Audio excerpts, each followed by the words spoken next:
Hey folks, welcome back to the Toronto Marlies Insider. The Marlies ended their stretch of home games against the Milwaukee Admirals tonight, so let's jump into it. But before we do that, we want to give a special shout out to SeatGeek for sponsoring this video. SeatGeek is the best place to go if you're looking for tickets to a sporting event, concert or a live show. Click the link below and use code Toronto Marlies Insider, all one word, to get $20 off your first purchase. SeatGeek will let you know if the tickets you want are a good value or not with their 1 to 10 rating system to ensure you always get the best bang for your buck. So make sure you check them out and use the promo code Toronto Marlies Insider to save $20. The fast start to games continued in this one too, as Nick Abruzzese got a goal with just under 8 minutes played. There was some fighting for the puck along the board with William Lagesson and Ryan Thorberg, who were both credited with assists on this one. Thorberg eventually got away with the puck and skated towards the net before laying off a nice little pass to Abruzzese, who opened his account for the year to give the Marlies the lead.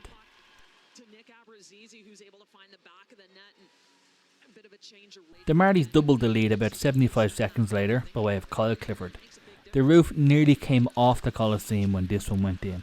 Cliffy, as he is known, remained a very popular player with the fans. The move started with a nice poke check from Joe Blandisi to strip the puck and get it to Max Ellis, who played a lovely little pass to Kyle Clifford at the back post to stick it away and double the lead. And that's how the first period ended. Another strong opening stanza from the Marlies saw them lead 2-0. Shots on net were 10-3 in favour of the Marlies. The Admirals started the period very well, and accompanied with the usual slowdown in the second for the Marlies, it could only mean one thing: an Admirals goal, which they got by way of Joachim Kemmel. It was a well-worked play on a 2-on-1 breakaway that saw Kemmel and Dennis Guranov, again definitely pronouncing that wrong, exchange slick passes to take Keith Petruzzelli completely out of the equation. The teenager Kemmel showed lots of potential in this game and could become a regular NHLer in the future. Then, with just over 30 seconds left in the period, the inevitable happened. I am inevitable. The Admirals levelled things up. Zach Leroux, or Zach Leroux, depending on where you're from, scored his first professional goal, and what a beauty it was. He took it on the spin to take Dylan Gambrell out of the game and then lifted a backhand shot over the shoulder of Petruzzelli. What a way to score your first pro goal. At the end of the second, the score was tied at 2-2. Shots on net were even at 8 apiece. In case you can't tell, the first two periods of our game seemed to follow the same script. The Marlies played great in the first and build a bit of a lead, a bit of momentum. Then they come out and lay a complete egg in the second and look a shell of themselves. The opponents have a great period and stick a couple of goals in. Let's hope the third period goes a little bit better. One thing to note first is that Kyle Clifford got assessed a 2-minute minor for goaltender interference, which was controversial to say the least. He was outside of the paint and he appeared to be the one that got tripped up. He just fell on top of the goalie. Anyway, with tension still high, Joe Blandisi got into a scuffle, which he usually does. This time he received a bit of a belt of the stick from Fedor Sheshkov, and he returned the favour, but received a 5-minute penalty for spearing and a 10-minute match misconduct. With the Marlies facing a 5-on-3 for 2 minutes, and then a 5-on-4 for another 3 minutes to start the period, things were beginning to look a little bit dicey. But the penalty kill unit, which has been incredible so far this year, killed all the penalties off without any major concern. Head coach John Gruden has got to be happy with how this unit is operating this early in the season. The third period was the busiest of the game by far for both of the goalies, with both teams having chances to win the game, but it was Alex Steeves who stepped up again and sent the game-winning goal past Troy Grosnick with 4.5 minutes left in the game. He shaped up like he was going to pass it across the ice, but sniped it home to send the crowd into raptures. Just like the goal against Charlotte, you can see what this means to him. Check out the celebration and then the huge smile across his face as he skated past the benches. If he can continue this trend, he could be in for a career year in goals. Fingers crossed. The Admirals took a few late penalties which really prevented them from pulling the goalie, and it all but guaranteed a victory for Toronto with a couple of minutes left. The game ended 3-2 to the Marlies, with shots in the third being 12-11 in favour of the Marlies and 30-22 in favour of them overall. John Gruden will be happy with the likes of Alex Steeves, Nick Abruzzese and Nick Robertson finding the net in the first few games of the season, and the team finding ways to win those tight, ugly games. It's very reminiscent of how last year went. The Marlies got off to an incredible start and were winning all those tight, ugly games, but then completely fell off a cliff towards the end. Let's hope John Gruden can keep this unit together and keep their results coming. One thing they won't be happy with is the team's tendency to have this drop off in intensity and output for some reason in the second period.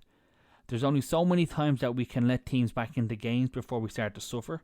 This will be one thing to watch as the team head to Belleville for their first road game of the season. Let's hear what Max Ellis, Matteo Petronero and head coach John Gruden had to say to the media after the game. But before that, a huge thanks to SeatGeek again for sponsoring our post-game recaps this season. Make sure you click the link in the description and use our promo code to save $20. Max, a great start from you guys. You guys kind of lost it in the second period but pulled it off in the third. What was the difference maker in this one? Yeah, I think we did get off to a good start. I think there was a little bit of a low in there, but I think after that 5-on-3 penalty kill, I think we really rallied around that. Some huge blocks from the guys back there, some big saves from Keith, and then I think we just found our confidence to put it away after that.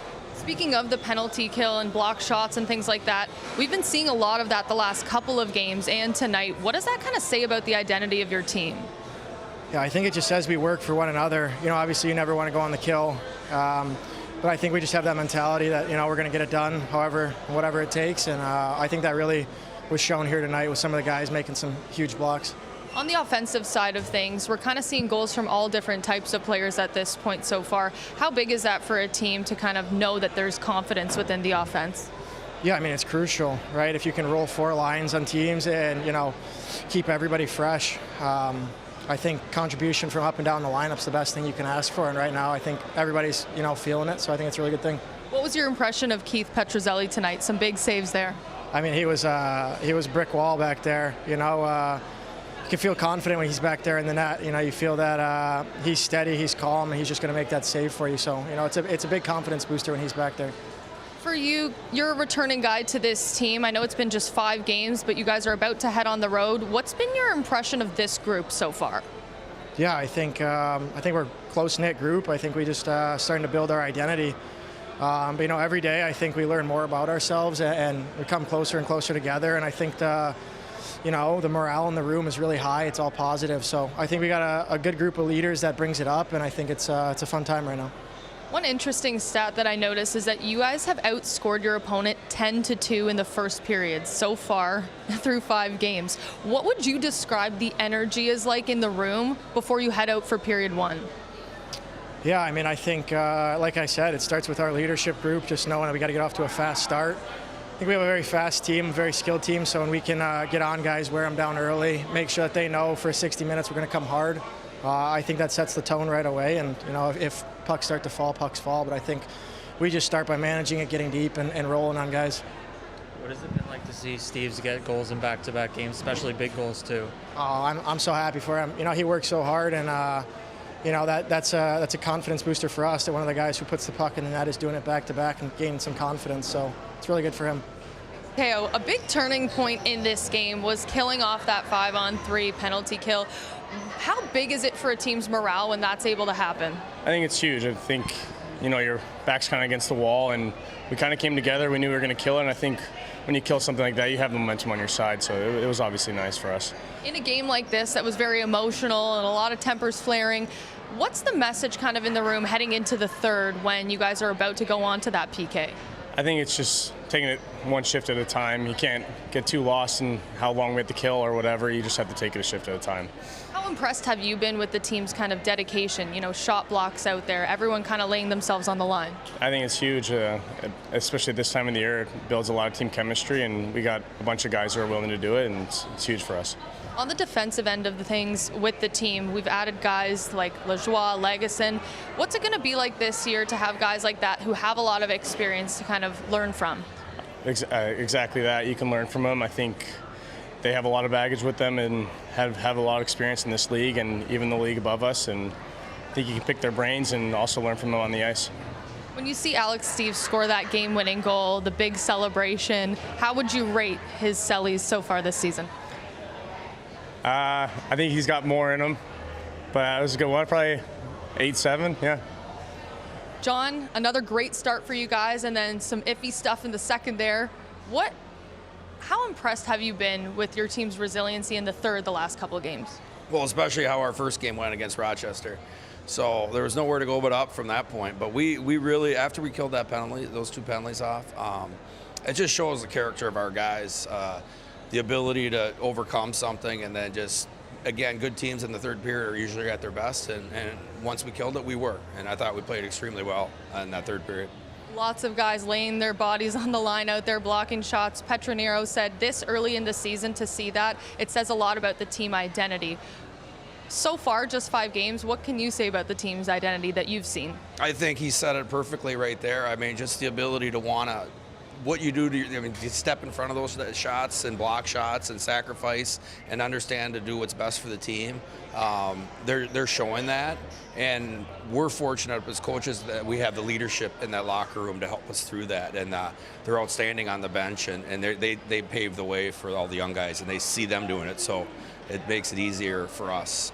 In the second intermission, your guys' backs are against the wall. You're about to come out to a 5-on-3 and try to kill that penalty. What's your message to the team in that kind of moment? Well, our message is exactly, we knew we were going to have to get some big saves, but our message was, we kill this off, we're going to win this game.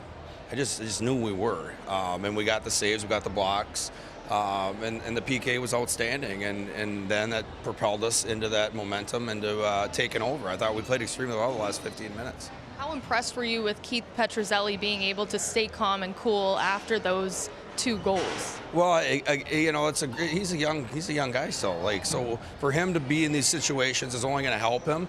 But he looked very comfortable. I really liked how comfortable he looked in the net, and he made some really big saves when we needed to. Back-to-back games, back-to-back goals for Alex Steeves in big moments. What does it do for the confidence of a player like him to get those? I really like his game. I mean, he's starting to understand to get more inside a little bit more, not play on the perimeter. And because of that, he's having success. So, because he can shoot a puck. I mean, we want him in areas where he can shoot. So I like it. It's something to build off, and I think the sky's the limit. He can continue to grow for us, especially in himself. You guys are going on your second longest road trip of this season coming up. What are you hoping to build on that road trip in terms of team chemistry? Well, I think the chemistry's there. I mean, I think everyone sees that you don't come back and you don't win, or not come back, but you don't have those types of third periods if the chemistry is not there, like Petra said, the identity. But just build on it. It's fun for some guys, they've been sitting in the hotel or whatever, and they want to get on the road together, and it'll be a good test for us. A guy like Max Ellis, 4 points in his, I think, 4 straight games. How would you describe him, the type of player he is on the ice? Well, Max is a type of player, when he's in open ice, I mean, he can be pretty dangerous. So for him to understand, because the game is played in such small areas, open ice, we know he's good, but if he can play in those tight areas, now can be a really good player. So he's taken advantage of some opportunity, and again, I like his playmaking ability, and I like what he brings to our team. On Torberg? No, I haven't gotten any yet. Hopefully it's just something minor and we can get him back. But again, it's about his health, making sure that that he's healthy. We'll be heading to Belleville for the Marlies' next game against the Belleville Senators on Friday. We hope to see you there, but if not, we'll catch you in the next one.